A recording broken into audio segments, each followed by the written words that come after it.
When you say things are getting critical, are you talking about something to do with the vehicles that are in the rings of Saturn? Yes, yeah. Really? Yeah. So I was behind closed doors for some time, and my clearance was way, way, way above top secret. So can you tell us, are you able to tell us your title when you were working in this sort of division behind three doors? No, I have probably 3 or 4 pages of titles. Oh. I don't know which one I'm going to land on. I can tell things, when I mean things, the conditions are getting critical. And I find that some scientists also think that. And so I think when I do publish, that group anyway will agree with me full-heartedly. People have got to be made to understand that those things are real. Hi, I'm Carrie Cassidy from Project Camelot. We are here with Norm Bergrun. He was with NACA, which was the early precursor of NASA. Yes. And he also worked for Ames Research. He has also worked for Lockheed Martin as well. And no, it's just Lockheed. I left Lockheed before it turned Lockheed Martin. Oh, wow. Okay, we're going back in time here. Okay, that's okay. That's all fine. It's got to be accurate. Yeah, no, you're somebody absolutely right. Me on that. He was an employee of Lockheed? Yes. Okay. Before it was Lockheed Martin. And he has written a book called The Ringmakers of Saturn, which is why we're here. And let's see, it looks like you got another book here too, Well, right? that was a precursor, a very early one. Okay, I'm going to show these to the camera so that we can make sure to get the... I have not read your book, Ringmakers of Saturn. I'm hoping to get a copy and read the book because I have heard it's fabulous. And I apologize for that. It was a little pricey for some reason. Well, you better get it before it goes up farther. Yeah, it has actually become something of a collector's item, but Yeah, and when I publish the next time, it'll be like $1,000. Oh my God, isn't that amazing? Yeah. I've already sold one that where I certified my signature, I certified the book, $250. Really? Yeah. All right, well, so that gives you an idea. We're in the presence of a semi-celebrity or a celebrity in the scientific community, I guess, in a certain sense. I've been around quite a while in the scientific community. Yeah. Yes. Okay, so to kind of start off with, how old are you? Do you mind saying? Well, I always say, would you like to guess? No, I've heard you're around 80, but I don't know. No, in 6 weeks I will be 91. Oh my God. Wow. And my specialist says, I think you can make 100. Well, you are amazing because you look great, and I had no idea you were that old. Yep. I work as hard now as I ever did. Well. I don't have enough hours in the day for me. Awesome. And I'm making a change where I'm going to be able to have more time for me. And so it's a very significant thing. I won't be here the next time you come here. Oh, you won't? No, I'll be hidden somewhere else. Oh, hidden in an underground base doing top secret. No, it's just a very nice place, but I will not be easy to get to. Wow. Yeah. I've had my stuff stolen here. Have you? Yeah. So I'm going in for, you don't know where I am. Incredible. Okay, well that's very, very interesting. And right now we're in Los Altos Hills, and we are actually in your home. And thank you very much for having us here. Well, you're welcome. My wife and I always enjoyed it. And I designed the whole It's thing. a lovely area, and it's a lovely home.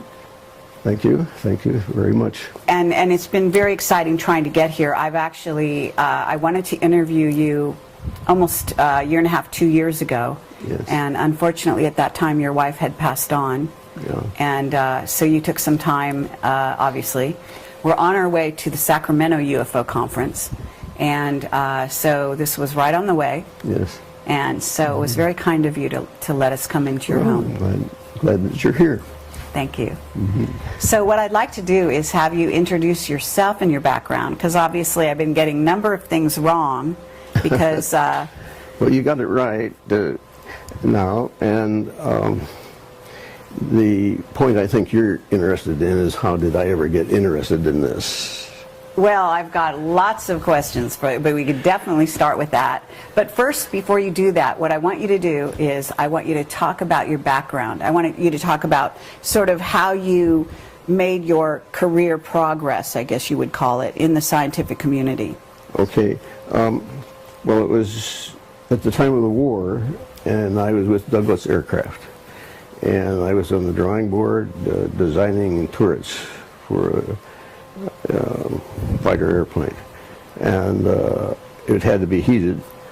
Then a department manager showed up one day, and he asked my boss, "Is there anybody here that would like to come up north? I need somebody bad fast." That's essentially what it amounted to. And he said, "Yeah, check with Norm." And I'd heard so much great things about being up in the northern parts, more rural and down in the south. And so we said yes. And I went to Ames Laboratory. When I walked in the door, I was immediately an assistant project manager. When that happened, at that point, I was just a plain mechanical engineer. It was some administrative things that Cornell was able to give me. But I was told, you never use your feelings here. You use data. And that has stuck with me all my life.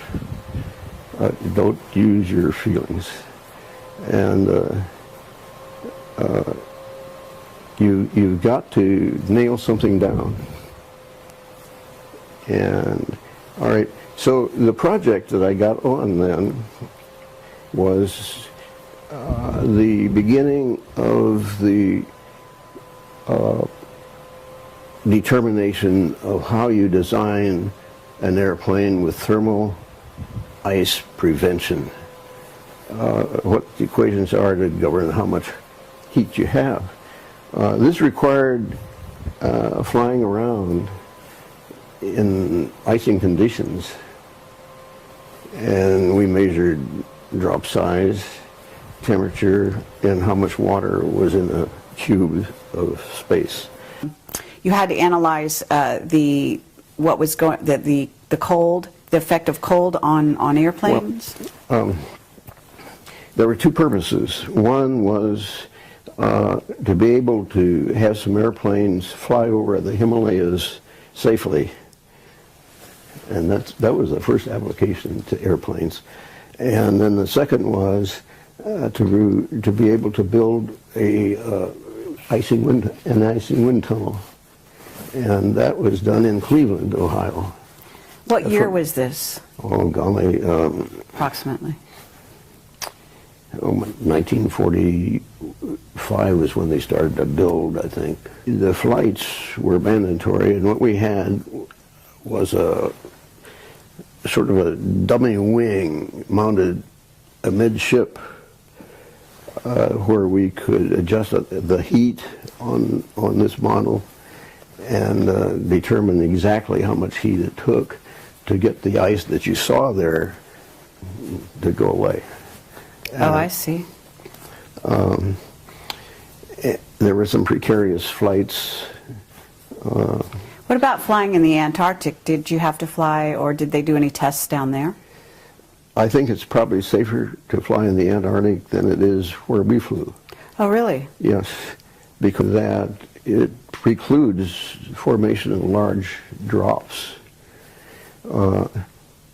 If you have large drops and they freeze, you're in bad trouble in an airplane. Oh, so it's the medium cold that is a problem. Yes, see, that's why we That's measure temperature, you see. One of the, I got to tell you this story, is that we flew from Laramie, Wyoming to Salt Lake City. And in between there's a range of mountains, but there's a cutout, so that you can go through there at low altitudes.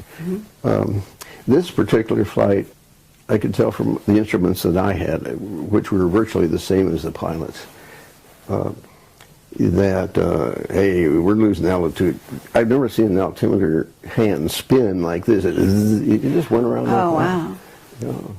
And the airspeed stayed up for a little while, and then it began to drop. Mind you, we were flying at like 150 indicated speed, and so it got down to 100, and uh-oh, here we go. And stall was like 92.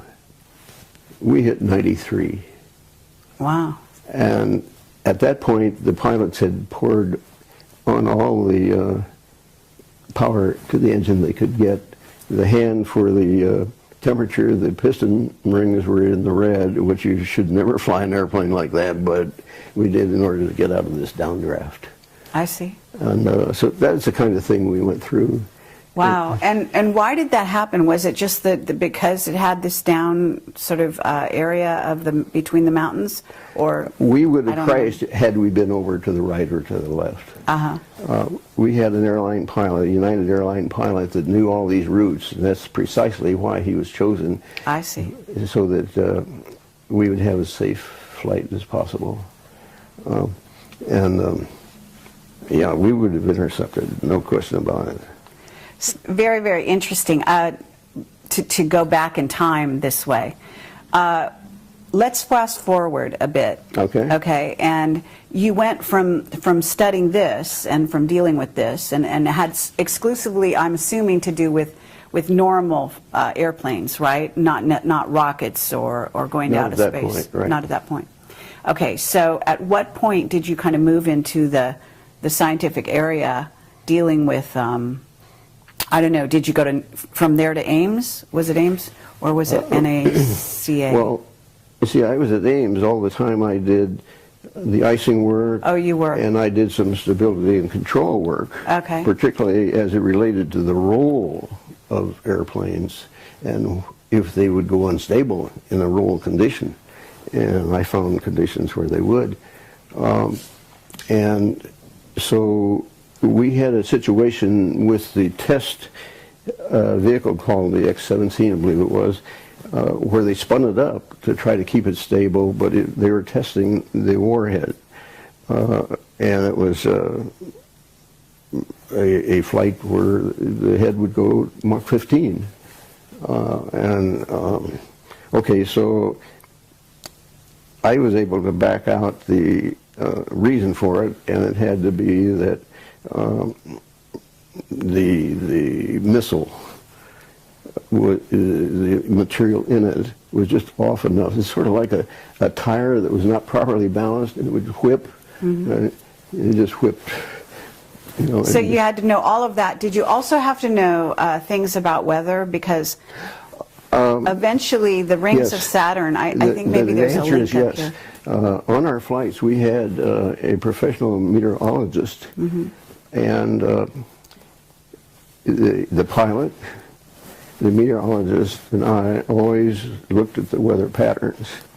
And during that time, I got acquainted with a number of other meteorologists, and they told me how they thought weather appeared just come out of nowhere. And I found that very fascinating. And anyway, the meteorologist and I wrote a a joint report on the meteorology of icing. Oh. And so you had that background as well. So, okay, that was at Ames, correct? yes, you see, we knew the icing program was going to come to a close, so a bunch of us proposed flights at Mach 15. And lo and behold, one fellow went down to the newly opened missile division in Van Nuys. And he wrote me a letter and said, Norm, you won't believe this. They're doing just what you guys wanted to do. And here's an application. And he says, fill it out. This is where you should be. And I did fill it out. My pay went up by a factor of 3. And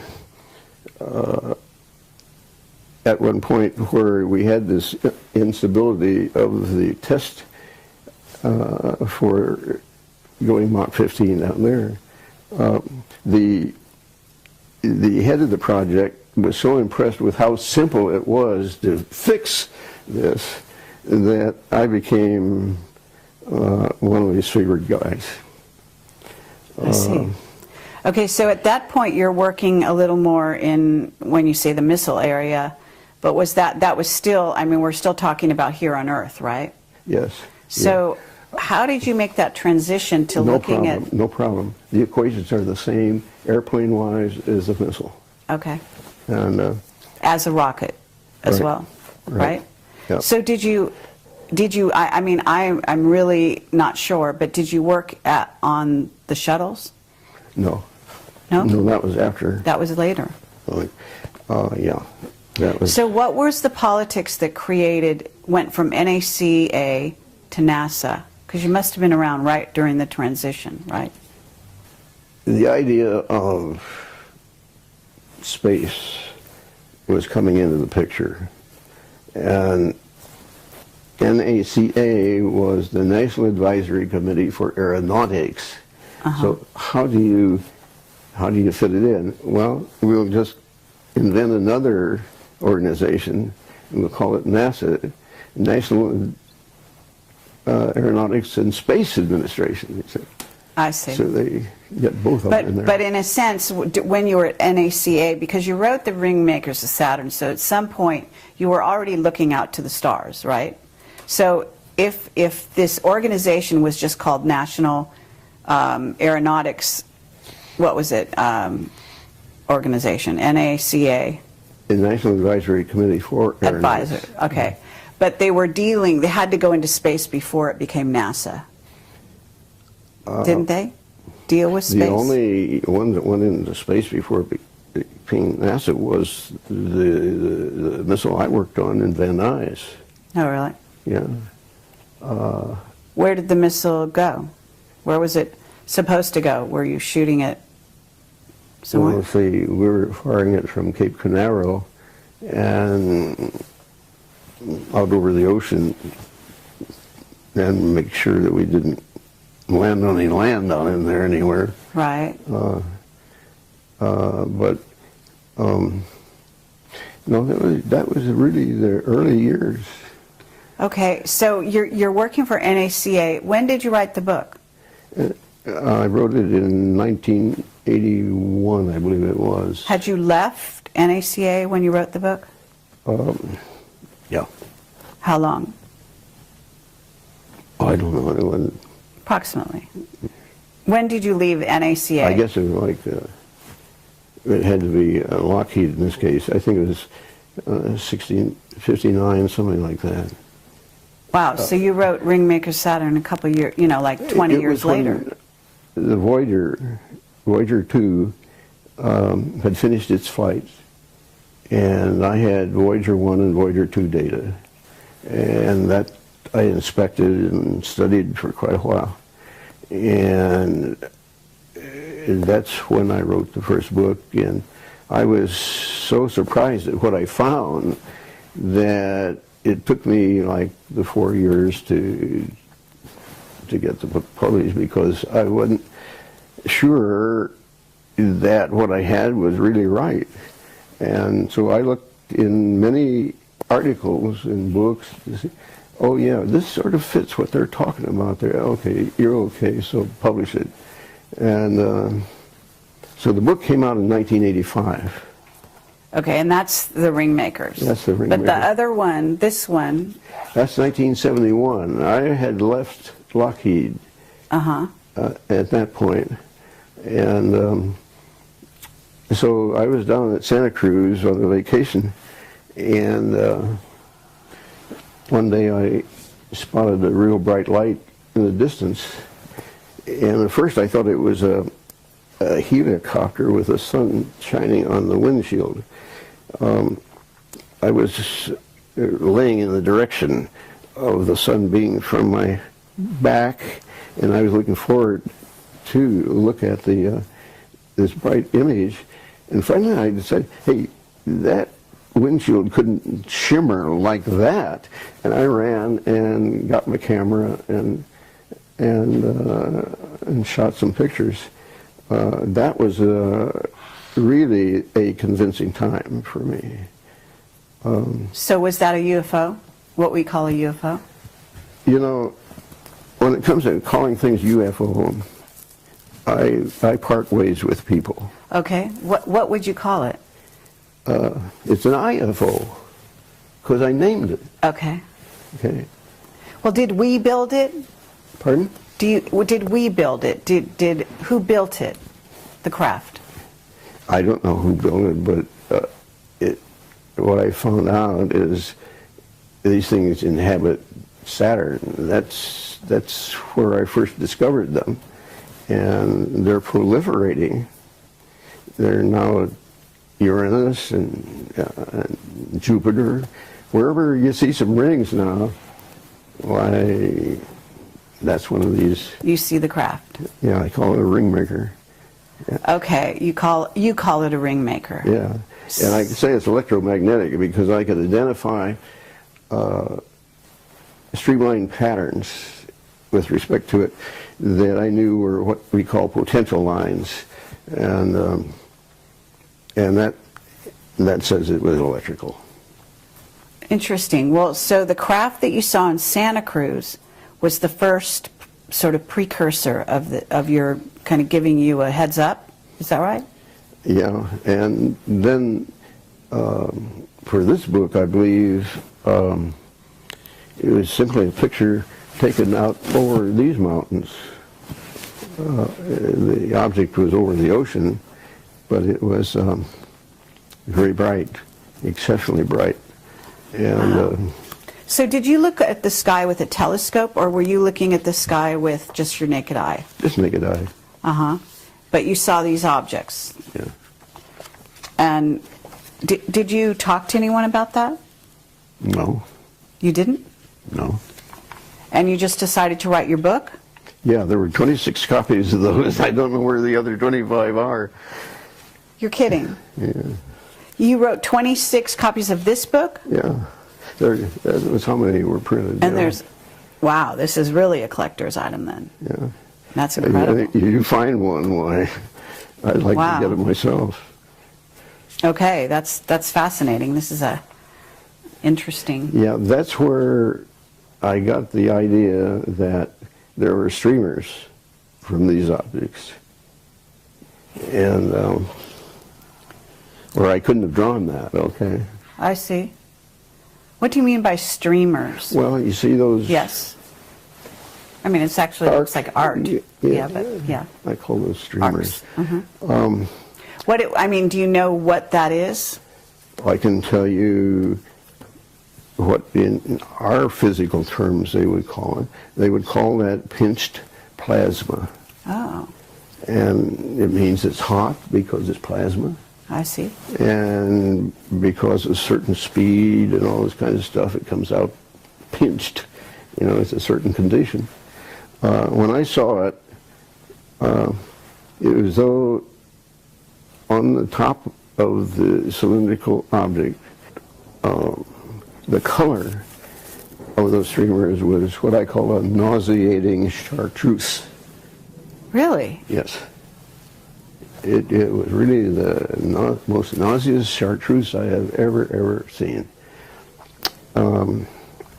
The closest color that would match it is chlorine. So you see this plasma sort of coming off the object, and this is with your naked eye.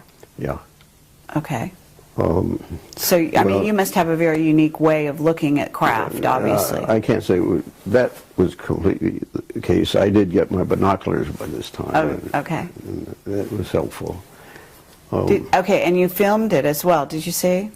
Well, just stop, you know, still. You have some stills. Are there stills in this book? Well, of course, the Ringmakers of Saturn is all government shots, and they are stills, and these are stills. So. But any of your own? Only Camelot technology today are mine. Oh, are they? Okay, interesting. So at this point, you're talking about having been in Santa Cruz and seeing a craft, inspiring you to write the first book, I guess. Yeah. And that was about, what you said, 1979 or 71. When? 71. Yeah. And then what happened after you wrote the first book? What was the reception to that? People take it, and I'd never get it back. I'd loan it to them. I'd never get it back. They just disappeared fast. I see. What kind of people would take it? I mean, were they other scientists? Yeah, by and large, yeah. By and large. Yeah. Were they employees of NASA at that time? By then, NASA was formed, right? Well, it's just people that I knew, my colleagues here and there. Okay, so you went from Ames, NACA, and then to Lockheed, right? Yes. But at that point, when you went to Lockheed, was it turning into NASA at that point? When I left, the answer is yes. When I left NACA, you know, it was only months when before it became NASA. Yes. Okay. Yeah. And why did you leave NACA? Well, I think it was because the fellow that sent me the app thought I should be down there. He said, "Hey, this is the kind of thing you've been doing there, and you should be here." And he was so right. Oh, so the organization that sent you the application from Southern California was Lockheed? The fellow that sent me the application formerly worked at Lockheed. I see. Yeah. So was it Lockheed Skunk Works that you ended up? No, I haven't been in there. I don't. You haven't? No. You never met Ben Rich? No, I have never met him. I have met some guys that have worked in there, and they've told me stories about that, but I've never met him. So the division of Lockheed back then that you worked for, was it top secret or was it just in the public domain? When I worked at Lockheed, I had documents that were indeed top secret. Really? Wow. Oh yeah. And then I went through the first generation of the Polaris underwater launch vehicle, and then I got tapped to go behind closed doors. Oh, you did? Yeah, and I was there for till I got claustrophobia. You got claustrophobia? Yeah. Yeah, I had to go through 3 doors to get to my desk. And this is in Southern California? No, it turned out to be up here. They moved. Oh, Lockheed, because I know Lockheed was in Sunnyvale, right? Yeah, but it started out down there. I see. And then, so I was behind closed doors for some time, and my clearance was way, way, way above top secret. Okay. You know who Bob Dean is? Yes. Had you ever talked to him one-on-one? I've talked with him, yes. He believes what I put here is yes, that is correct. And I agree with him. Well, I just wondered because he had a pretty high above top secret clearance at one time. Mine was above the President of the United States. Oh, was it? Okay, and so were you working in an underground base up here at that time? No, it was just a place that you would know how to get to. Really? I wouldn't know how to get to? It's, you know, if you stumbled around enough, you could find it, but I see. it wasn't all that big a deal. But, So were you, was this the kind of thing where you signed the non-disclosure, you say you had to go through 3 doors to get to your... yeah, I had to sign my life away for 30 years. Wow. Is it still in effect right now? No, No? So could you tell me anything? no. You can't? Mm-mm. Why? What would happen? I'd prefer not to find out. Oh, okay. All right, well, let me ask you, I mean, I know we're kind of jumping around here, but you're certainly piquing my curiosity about some of these things. So, was Lockheed over by Moffett Field during Yes, those days? Yep. Okay, that was a pretty fast yes. Yep. Okay. I was born at Moffett Field Hospital. Oh, you were? Yeah, I was.